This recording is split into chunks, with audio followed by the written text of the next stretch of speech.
of the woods. My neck of the woods. Yeah. Paul, what comment would you like to make?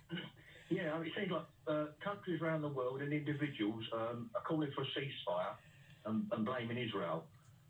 But it's okay calling for a ceasefire, but you've got to give a solution as well. Yeah.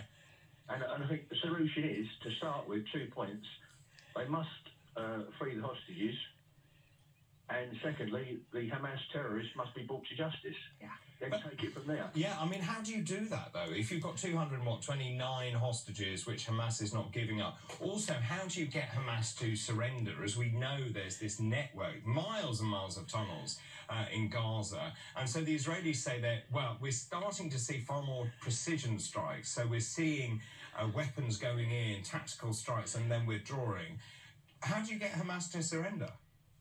Well, the people that are calling for a ceasefire must provide a solution. And if they can't, you've got to let Israel provide the solution. And so can I just ask, is Starmer then, do you think Starmer's on tricky ground here? Because there's a lot of talk, this is what we've talked about all morning, a lot of talk within the party about saying that you're seeing various factions, the Mayor of London, for example, Andy Burnham, worrying about their constituencies, saying to Starmer, you have to call for a ceasefire. Starmer saying, well, I'm not going to call for a ceasefire for a number of reasons. He's going to stay in tune with Rishi Sunak. Do you think Starmer is in trouble?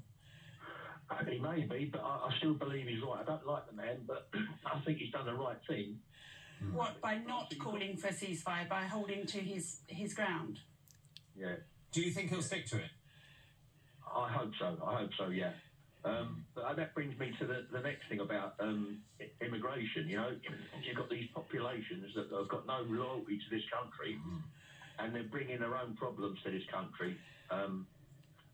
And also, you talk about the majority are not extremists, but they've all got to vote, and they vote for their people. They vote their own kind, and that's when the extremists come in to positions of power. What's the solution?